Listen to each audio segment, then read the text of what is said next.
Good morning student. கடந்த கிளாஸில் அறிவியல் பாடத்தில் 20ஆம் பாடம் விலங்குகளின் உறுப்பு மண்டலத்தை பற்றி படித்தோம்.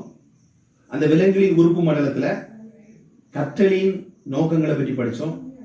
கற்றல் நோக்கங்களில் செரிமானம், கழிவு நீக்கம் மற்றும் இனப்பெருக்கம் ஆகியவற்றை படித்தோம். அடுத்தபடியாக உணவு பாதையில் பல்வேறு பகுதிகள் செரிமான செயல்பாட்டை பற்றி பார்த்தோம். நொதிகளை பற்றி பார்த்தோம். கழிவு நீக்க செயல்பாட்டில் ஈடுபடும் பொருட்கள் பற்றி பார்த்தோம். கழிவு நீக்கத்தால் வெளியேற்றப்படும் பொருட்களை பற்றி பார்த்தோம்.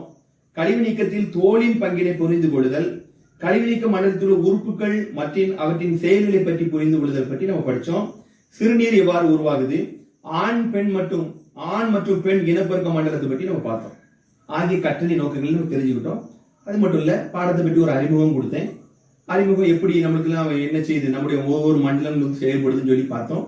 அந்த மண்டலத்தின் மூலமாக நம்மளுக்கு என்னென்ன வேலைகள்லாம் நமக்கு நடைபெறுதுன்னு சொல்லி பார்த்தோம்.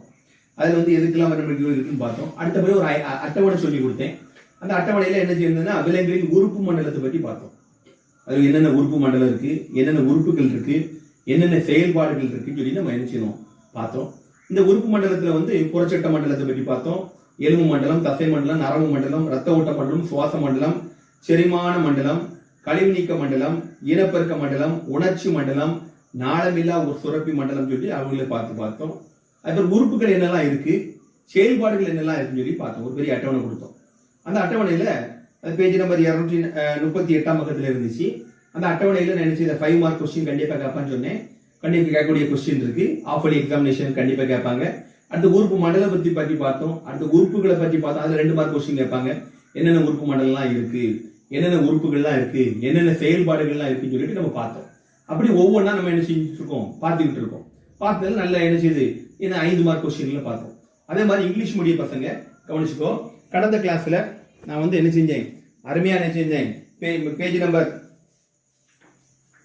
233ல unit number 20 organ system in animals பற்றி study from the organ system in animals. Learning objects define terms of digestion, excretion, reproductive system. Understand the various parts of the alimentary canal, the process of digestion. Understand the role of enzyme in the process of digestion. Know the organs involved in the process of excretion. Understand the role of skin in excretion. Understand the parts of function of excretory system. That is a very important learning of this. Next, you are in the introduction of the body, organ system in animals. The living organisms are involved simplest from to complex cell. There is so many tissues are organized from organ like heart, brain. 2 or more organs together from organ system to perform common function like digestion, circulation, nerve impulse translation, coordination and vegetation system. The circulatory system, nervous system, respiratory division, labor are found among the various organs of system. That is various organs of system. In the chapter we shall learn about the structure of function. That is a very important question. Next, organ system in animals. Last class we studied the organ system. The organ system, the organ, the function, the skeletal system, muscular system, nervous system, circulatory system, respiratory system, digestive system, and the excretory system, reproductive system, sensory system and endocrine. That is a very important 5 mark question. In some of the time in the 2 mark question, organ system, somebody names of the organ system, some of the organs. That is a 2 mark question. That is a very important question for half-yearly examination. In this day, a new topic, you are studying from the new topic. Comment media page kalichko, page number 238 eduthu vechiko. 238 page number 238 எடுத்து வச்சுக்கோ. 238ல மனிதனின் செரிமான மண்டலம் இருக்கும். மனிதனின் செரிமான மண்டலம்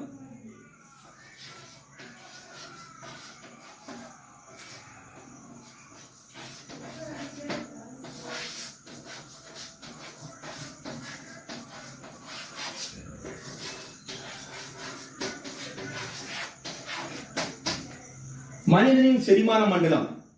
இந்த மனிதனின் செரிமான மண்டலத்தை பற்றி நம்ம பார்க்க போறோம் இந்த கிளாஸ்ல.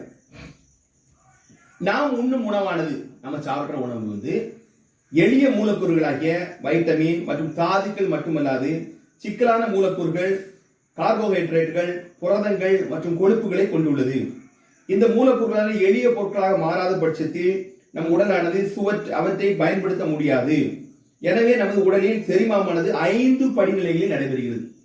செரிமானம் வந்து எத்தனை படிநிலை இருக்குது? 5 படிநிலைகள். ஒண்ணு வந்து உணவு உட்கொள்ளுதல்.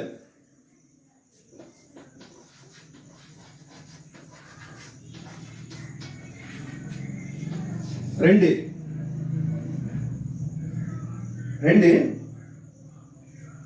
செரித்தல்.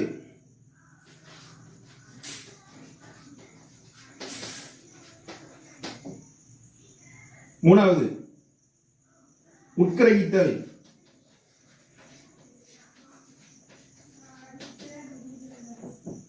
நாலு தன்மயமாதல். 5 மலம் கழித்தல். 5 பாதங்கள் இருக்கு.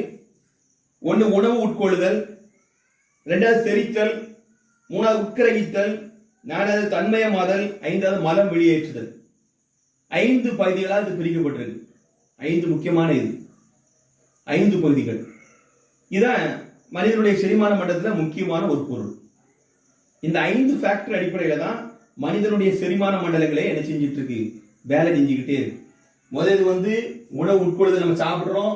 2வது செரிக்குது, 3வது உட்கிரகிக்குது, 4வது தன்மயமாகுது, 5வது மலமா என்ன செஞ்சுது? வெளியே போயிருது. இதான் பேசிக் ஸ்ட்ரக்சர். நமது உடலில் உணவானது உட்பகுதி புறத்திலிருந்து செரிமானத்தின் செயல்பாடுகள் துவங்கின. உட்புறத்திலிருந்து செரிமானத்தின் செயல்பாடு துவங்கின. இதிலே உட்கொள்ளல் எனப்படும். நம்ம சாப்பிடுற பொருள் தான் உட்கொள்ளுதல் சொல்றோம். படத்தை எடுத்து வச்சுக்கோ. பேஜ் நம்பர் 238 ஒரு படம் கொடுத்திருக்காங்க. இதான் உட்கொள்ளுதல் என்கிறோம். சிக்கலான கடினமான கரையா தன்னுடைய உணவு பொருட்களானவை செரிமான நொதிகளின் செயலால் சிறிய எளிய கரையும் மற்றும் விரவும் தன்மையுடைய துகளால் மாறியது செரித்தல் எனப்படும். சிக்கலான பொருட்கள் என்னெல்லாம் இருக்குதோ, சிக்கலான பொருட்கள் என்னெல்லாம் இருக்கோ அவைகள் மூலமா என்ன செய்தோம்? நம்ம வந்து என்ன செய்யுது? கடினமான கரையா தன்னுடைய உணவு மூலப்பொருட்கள் செரிமான நொதிகளின் செயலால் சிறிய எளிய கரையும் மற்றும் விரவும் தன்மையை துகளால் மாறுதலை செரித்தல் எனப்படும். 3வது உணவு செரிமானம் அடைதலோடு தொடர்புடைய உடல் உறுப்புகளின் அமைப்பை செரிமான மண்டலம் என்கிறோம். செரிக்கக்கூடிய மண்டலம் செரிமான மண்டலம். செரிமான மண்டலத்தை வந்து 2 வகையா பிரிக்கலாம். 2 தொகுப்பா இருக்கு. ஒன்னு உணவு பாதை அல்லது உணவு பாதை, இன்னொன்று செரிமான சுரப்பிகள். உணவு பாதை அல்லது செரிமான சுரப்பிகள்.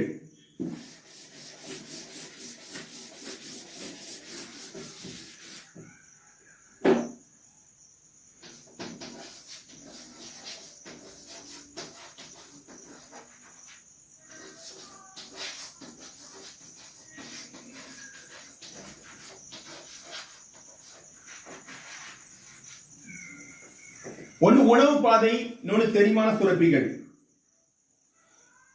உணவு பாதை இரைப்பை சிறுகுடல் வழிப்பாதை. இது வாயில் துவங்கி மலவாயில் முடியும். வாயில துவங்கி மலவாயில கக்கூஸ் போற இடம் வரைக்கும் முடியக்கூடியதான் உணவு பாதை, சிறுகுடல் வழிப்பாதை. இன்னொன்று செரிமான சுரப்பிகள். உமிழ்நீர் சுரப்பிகள், இரைப்பை சுரப்பிகள், கணையம், கல்லீரல் மற்றும் குடல் சுரப்பிகள் ஆகியவனை செரிமான மண்டலத்தோடு தொடர்புடையது சுரப்பிகளாகும்.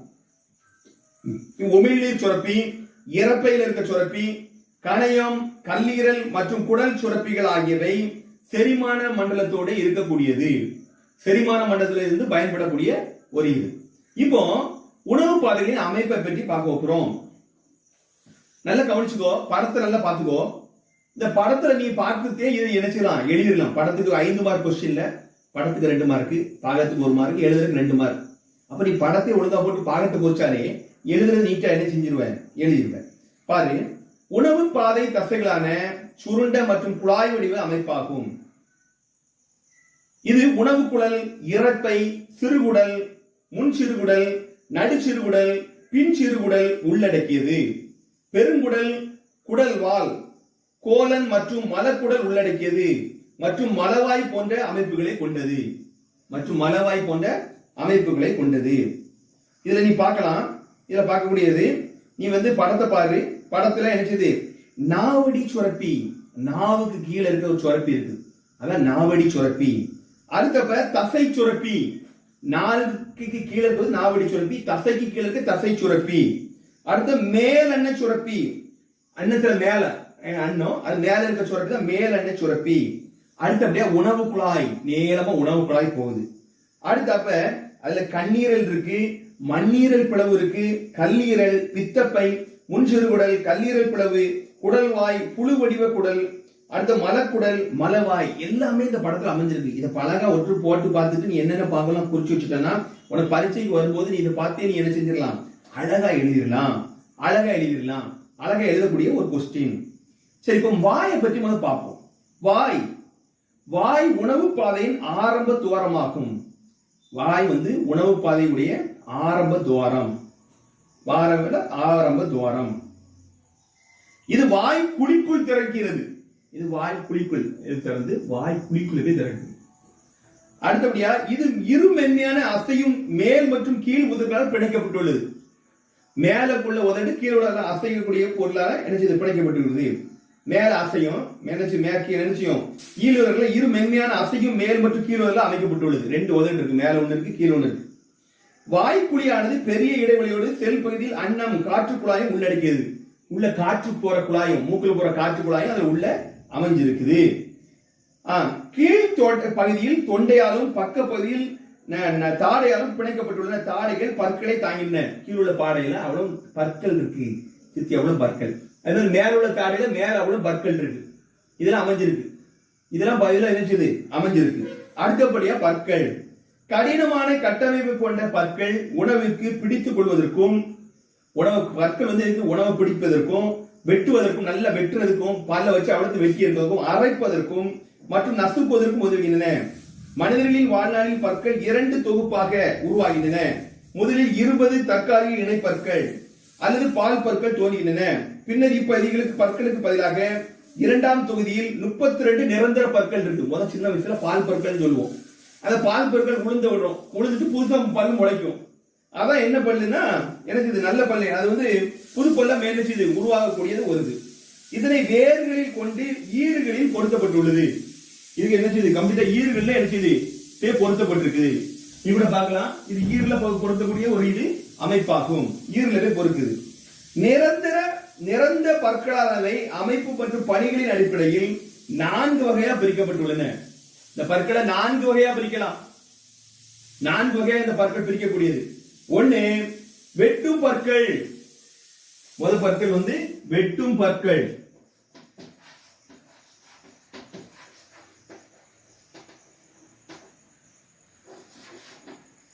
இரண்டாவது கோரை பற்கள்.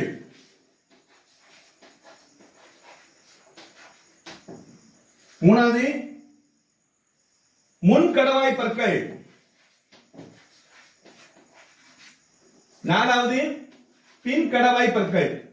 வெட்டும் பற்கள், கோரை பற்கள், முன்கடவாய் பற்கள், பின் கடவாய் பற்களை கொண்டதாகும். கொண்டது. பற்களின் வகைகளை நீ பார்க்க போனா அட்டவணையில பாரு. வெட்டும் பற்கள் 8. வெட்டவும் மற்றும் கடிக்கவும் பயன்படக்கூடியது. ஏதாவது வெட்டும் அட்ட கடிக்கக்கூடியது. அடுத்து கோரை பற்கள் 4. கிழிக்கவும் மற்றும் துளையிடவும் பயன்படக்கூடியது. அடுத்தபடியா முன்கடவாய் பற்கள் 6. நசுக்கவும் அரைக்கவும் பயன்படக்கூடியது. அடுத்தபடியா பின் கடவாய் பற்கள் 12. நசுக்கவும் அரைக்கவும் மற்றும் மெல்லவும் பயன்படக்கூடியது. இவ்வளவு வேலைகள் இந்த 15 செய்யுது.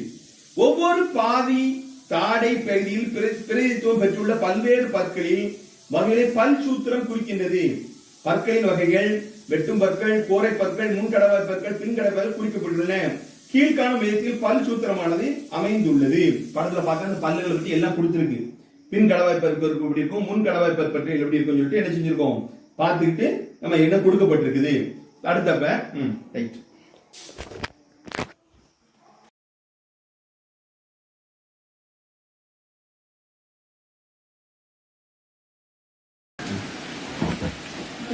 Next in the English medium boys, page number 234. 234. Human digestive system. Human digestive system.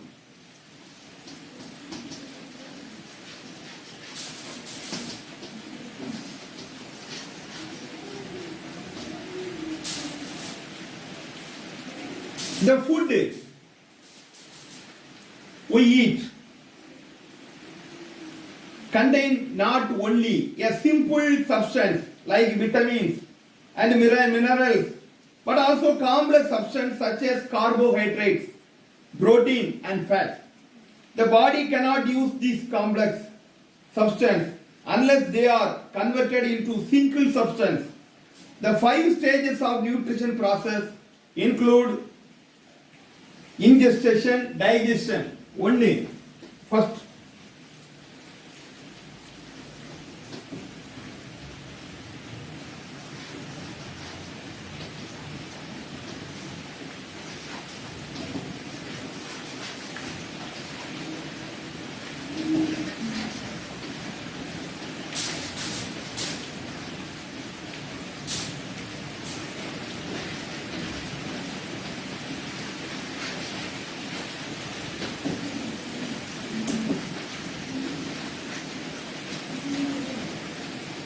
first point, injection and digestion. Moonad absorption, Nalax assimilation and exhaustion. The process of nutrition begins with intake of food. Called ingestion.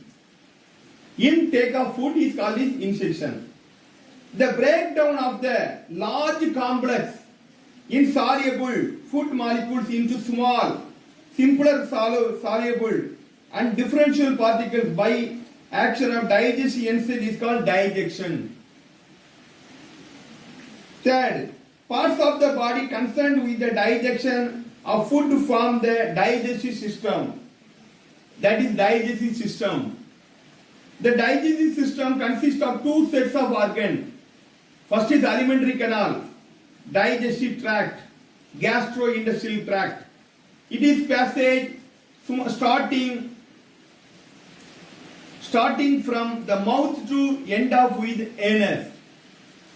Second point is digestive glands. The glands associated with the alimentary canal, or they are salivary glands, the gastric glands, and pancreas, liver and intestine glands. Page number 234, figure number 20.1. Parts of the human digestive system. Listen for the figure. The first, the parotid gland. Second is sublingual gland. Third is submandibular gland. Next is esophagus. Spleen, figure, pancreas, liver, ileum, hepatic figure, cacum, bottom, appendix, cocona. The last is anus. That is the very important parts of the human body, human digestive system. The 5-mark question, you draw the figure, 1 mark. Parts of the body, 1 mark.